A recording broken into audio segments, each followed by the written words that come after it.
अस्सलाम वालेकुम फ्रेंड्स, मेरा नाम है फैज़ान तनवीर। आप लोग देख रहे हैं एफटी प्रेजेंटेशन। फ्रेंड्स, आज की इस वीडियो में मैं आप लोगों को टाइम मैनेजमेंट के हवाले से कुछ चीज़ बताऊंगा। कुछ टिप्स इस तरह की दूंगा जो आप उसको जिसको आप इस्तेमाल करके अपने जो टाइम मैनेजमेंट है उसको ठीक कर सकते हैं। आप अपने पेपर में ज़्यादा से ज़्यादा टाइम बचा सकते हैं, अपने ज़्यादा से ज़्यादा काम कर सकते हैं और उसमें भी आप लोग टाइम बचा सकते हैं अपने बाकी काम करने के लिए। मसलन पेपर प्रेजेंटेशन, मार्जिन लाइन्स अगर आप लोग ने लगाने की चीज़ अपनी ठीक करनी है या आपने एंड पे पेपर को पढ़ना है, तो इन सब के लिए आप लोगों को टाइम ज़रूर मैनेज करना पड़ेगा। सबसे ज़्यादा जो इशू पेपर में याद करने के बाद होता है वो टाइम मैनेजमेंट का होता है। बच्चों को जो टाइम मैनेजमेंट है वो अच्छी तरह आती नहीं है या उनसे टाइम मैनेज नहीं होता।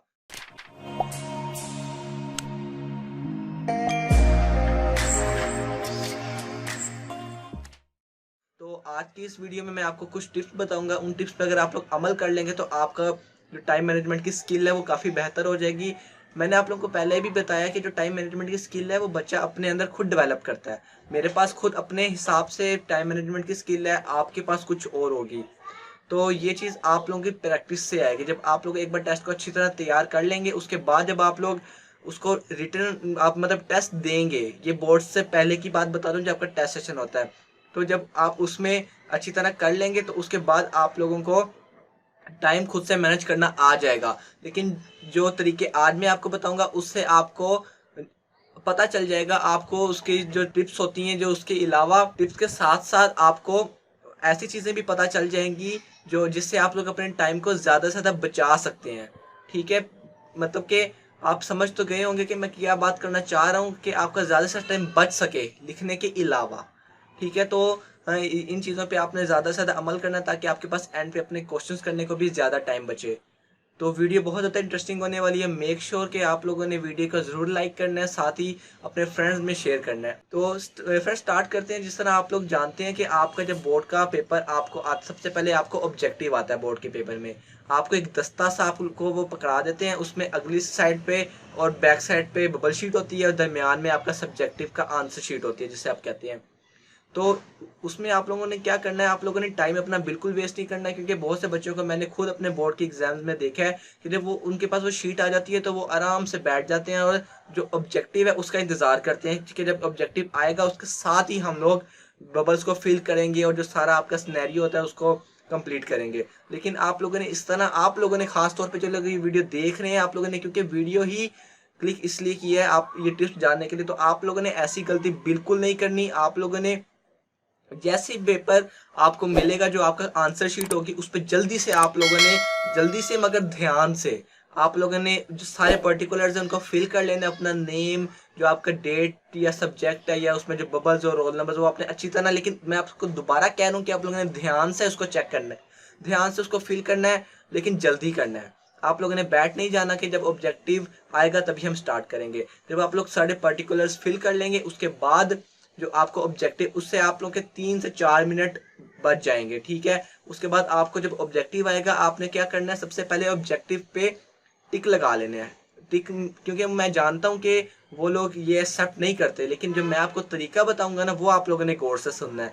आप लोगों ने जो आपकी बबल शीट की बैक साइड है जहाँ पे आपने एमसीक्यूज के बबल्स फिल करने हैं, आप लोगों ने वहां से एक तरफ ये क्वेश्चन पेपर है, आपने क्वेश्चन पेपर से पढ़कर वहां पे हल्का सा डॉट लगा लेना है। जो आपके जो बबल्स है उनमें सही आंसर का सही ध्यान से आप लोगों ने डॉट लगा लेना है। आप लोगों ने ये नहीं करना कि उसका देख के वहां पे फिल ही करना शुरू कर दो, ऐसा आप लोगों ने नहीं करना। ये टिप कोई नहीं बताएगा, ये मैं आप लोगों को बता रहा हूँ। तो इसमें क्या करना है, आप लोगों ने वहां से लिख के आप लोगों ने छोटे छोटे डॉट लगा लेने हैं, ताकि ना अगर एग्जामिनर आपका चेक करने भी आए तो उसको ये ना लगे कि मतलब कि इसने अभी तक किया नहीं। आप लोगों ने ऐसे डॉट लगा लेने हैं।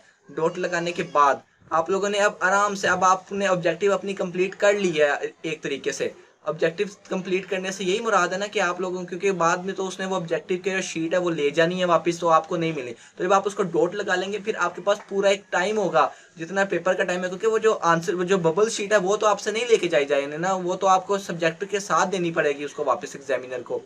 तो आपने बाद में आराम से बैठ के जल्दी से भी कह रहा हूँ, आपको लग रहा होगा कि मैं एक तो ये भी कह रहा हूँ जल्दी से और ऊपर से कह रहा हूँ आराम से। आराम से मेरा ये मुराद है कि आप लोगों ने क्योंकि ऑब्जेक्टिव का आपको पता है कि आप लोगों ने जब बबल फिल करना होता है तो आपने सही तरह करना है। मैं उस हिसाब से आपको आराम से कह रहा हूँ, लेकिन हमें जल्दी जल्दी कर लेना है, उससे आपका टाइम बहुत ज़्यादा बच जाएगा। आप लोगों को वहाँ पे ऐसे हर MCQ के बाद क्वेश्चन वो फिल करने की ज़रूरत नहीं पड़ेगी। और मेरे एक्सपीरियंस, मेरे जो मैंने ऑब्जर्वेशन किया उसके मुताबिक जो आपकी ऑब्जेक्टिव है ना, वो क्योंकि कुछ सब्जेक्ट्स की 15 मिनट की होती है, कुछ जो सब्जेक्ट्स होते हैं उनकी 20 मिनट की होती है, तो आपके 10 मिनट लगते होते हैं ऑब्जेक्टिव पे।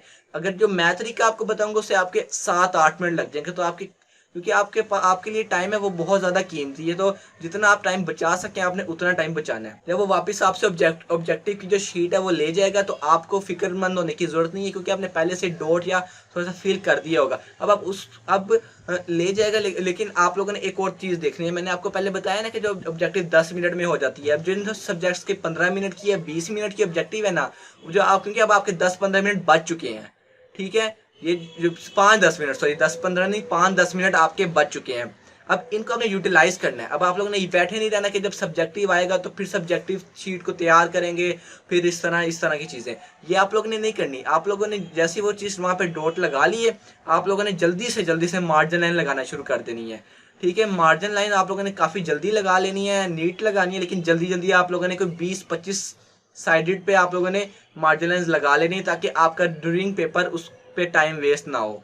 जब आप लोग वो लगा लेंगे उसके बाद आप लोगों ने नॉर्मल तरीके से जो सब्जेक्टिव टाइप सेक्शन क्वेश्चन लिख के इसको अब आपने अंडरलाइन नहीं करना, ठीक है। आपने तमाम जो पेपर की अंडरलाइनिंग होगी वो आपने सबसे एंड पे जाके करनी है। अभी आप लोगों को करने की बिल्कुल कोई ज़रूरत नहीं है। आराम से आप लोग आए आपके अब आपके पास अब जो काम है ना, सब क्वेश्चन आप तब स्टार्ट कर सकेंगे जब आपके पास सब्जेक्टिव टाइप आ जाएगा। तो जितनी देर में आप मार्जिन लाइंस लगाएंगे और पेपर की जो फ्रंट लुक है, जो पहला पेज है, उसको तैयार करेंगे, तब तक जो होगा सारा आपका जो टाइम है उसमें यूटिलाइज हो जाएगा। फिर जैसे ही आपका पेपर आपके पास आएगा तो आप डायरेक्ट लिखना स्टार्ट कर सकते हैं। आप इस काबिल हो जाएंगे कि आप आते साथ ही लिखना शुरू कर दें। अब इसके बरअक्स जो दूसरे बच्चे होंगे, जो लोग इंतजार कर रहे थे कि जब सब्जेक्टिव आएगा हम तब अपनी जो शीट है उसको तैयार करेंगे, जो आपको वो सब्जेक्टिव आंसर शीट मिलती है उसको हम तब तैयार करेंगे, तो ये उनकी कितनी बेवकूफ़ी है आप लोग खुद अंदाज़ा लगा सकते हैं इस बात से आपका कितना ज़्यादा टाइम बच जाएगा। तो ये काम कर लिया आप लोगों ने। इसके बाद आप लोगों ने कुछ बच्चों की ना, मैं आपको पहले एक गलती बताता हूँ। सबसे बड़ी गलती वो ये है कि वो लोग ना जब पेपर आता है ना तो उसको बड़ा नीट करके ना आहिस्ता आहिस्ता लिखते हैं कि हमारा जो पहले वाले पेजेस है वो नीट लगे। मतलब शुरू अगर उनके जहन में यही चीज़ होती है कि जो एग्जामिनर है जब वो पहले पेजेस देखेगा तो उसको लगेगा कि बच्चे ने बहुत नीट किया हुआ है, एंड पे जाके वो मतलब कि हम तेज़ भी कर सकते हैं। लेकिन ऐसा आप लोगों ने नहीं करना। आप लोगों ने एक नॉलेज के साथ आप लोगों ने काम करना है कि तो आप लोगों ने इसमें अपना जो अकल है उसको यूज़ करने अभी अब करें, बैठ के सोचें कि ये क्या मैं ये सही बता रहा हूँ। कि देखें जब आप लोग अच्छा पेपर कर रहे हैं तो एग्जामिनर को यही लग रहा है कि इस बच्चे ने अच्छा पेपर किया, लेकिन एंड पे जाके आप लोग अच्छा और आहिस्ता आहिस्ता करने के चक्कर में आपका जो पेपर है वो रह जाता है, आपका जो टाइम है वो मैनेज नहीं हो पाता, जिसकी वजह से जो पेपर है कुछ बच्चों के पेपर रह जाते हैं। कुछ बच्चे इतना छोटा गंदा करके लिखते हैं जिससे एग्जामिनर का जो इंप्रेशन है जो पीछे सारे पेपर से चला आ रहा है वो सारा जाके वहाँ पे ख़राब हो जाता है। तो आप लोगों ने ये चीज़ नहीं करनी है। आप लोगों ने ऐसा बिल्कुल भी नहीं करना। आप लोगों ने, मैं आपको क्योंकि बता रहा हूँ कि आप लोगों ने क्या करना है, आप लोगों ने अपनी जो स्पीड है उसको जिस तरह आप पहले टेस्ट करके आए हैं ना, जो आप लोगों ने अपनी स्पीड को मेंटेन किया हुआ है, आपने उसी स्पीड से स्टार्ट करना है। कोई आप लोग छोड़ दें कि शुरू वाले जो 3-4 पेजेस हैं वो अच्छे प्रेजेंट कर दें, एंड वाले ख़राब, ऐसा नहीं करना। आप लोगों ने अपनी राइटिंग को थ्रू आउट सेम लेके चलना है, जिससे एग्जामिनर को भी पता हो कि हाँ इस बच्चे ने स्टार्ट से जो काम शुरू किया था वही एंड तक लेके गया। और कोशिश करनी है जो एंड है वो आपका ख़राब ना हो, क्योंकि बच्चों को लगता है कि अगर हम शुरू सही कर देंगे और एंड हमारा ख़राब हो जाएगा तो उसकी खैर है, लेकिन ऐसा नहीं होता। आपको शुरू और एंड सेम रखना पड़ेगा, इक्वालिटी रखनी पड़ेगी। ठीक है, ये चीज़ करने के बाद आप लोगों ने अब यहाँ से तो आपको खुद पता चला है, साफ होना शुरू हो गया होगा ना कि आपका टाइम कितना ज़्यादा सेव हो गया हुआ है। अब इसको जो सेव टाइम है इसको आपने अपने पेपर की जो अटेम्प्टेशन है इसमें यूटिलाइज़ करना है। तो अब आप, और इसके अलावा मैं आपको एक और चीज़ बताने लगा हूँ कि आप शॉर्ट क्वेश्चन से भी किस तरह अपना टाइम बचा सकते हैं। मेरी प्रीवियस 2 वीडियोज़ में भी मैंने आपको इस बात का बताया कि आप लोगों ने शॉर्ट को उनके नंबर के हिसाब से आप लोगों ने अटैम्प्ट करना है। 2 नंबर के शॉर्ट के लिए 3 सफ़े नहीं भर देने, उससे आप लोगों के सफ़े तो ज़ाहिर बात है ज़ाया होंगे, लेकिन जो आप लोगों का जो टाइम है वो भी बहुत ज़्यादा यूटिलाइज हो जाएगा उन शॉर्ट क्वेश्चंस करने में। उसके फल आपको यही मिलना है कि आप लोग 10 पेजेस का भी करेंगे तो आपको नंबर 2 ही मिलने, अगर वो सही हुआ तो। ज़्यादा लिखेंगे ज़्यादा चांसेस हैं नंबर कटने के, इसलिए आप मिनिमम लिखें और रिलेटेड लिखें।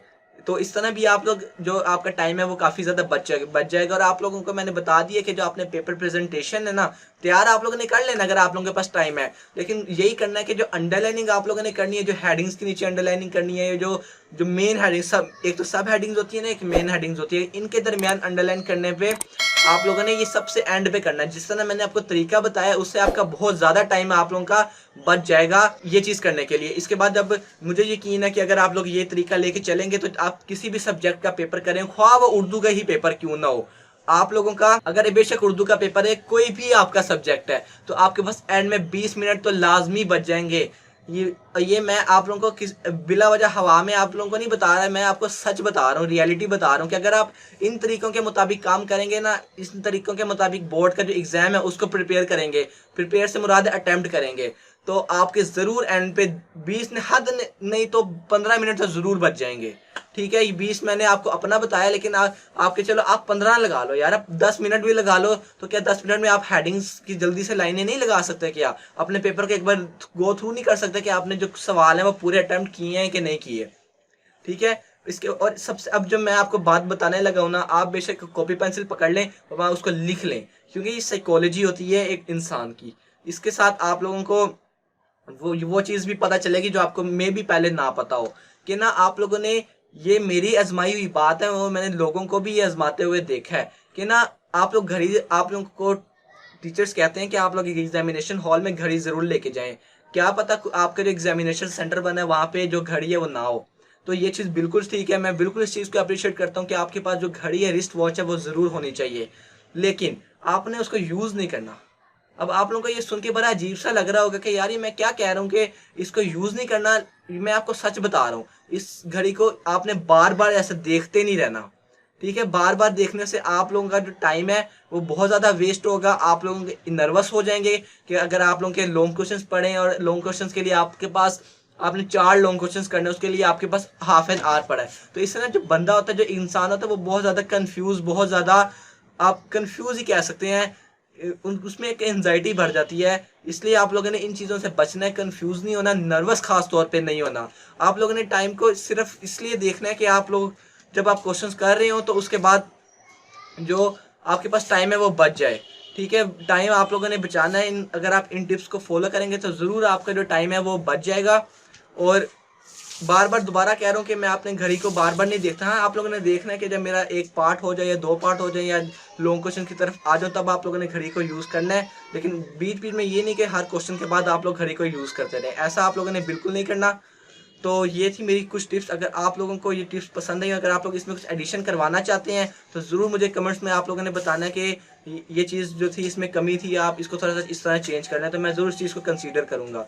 तो वीडियो पसंद आए तो इसको ज़रूर लाइक करना है, साथ ही अपने फ्रेंड में भी शेयर करना है और चैनल को सब्सक्राइब करना है ना, इसी तरह की अमेजिंग वीडियोज़ के लिए। तो मिलता हूँ मैं आपसे अगली वीडियो में, तब तक के लिए इजाज़त दें। अल्लाह हाफिज़।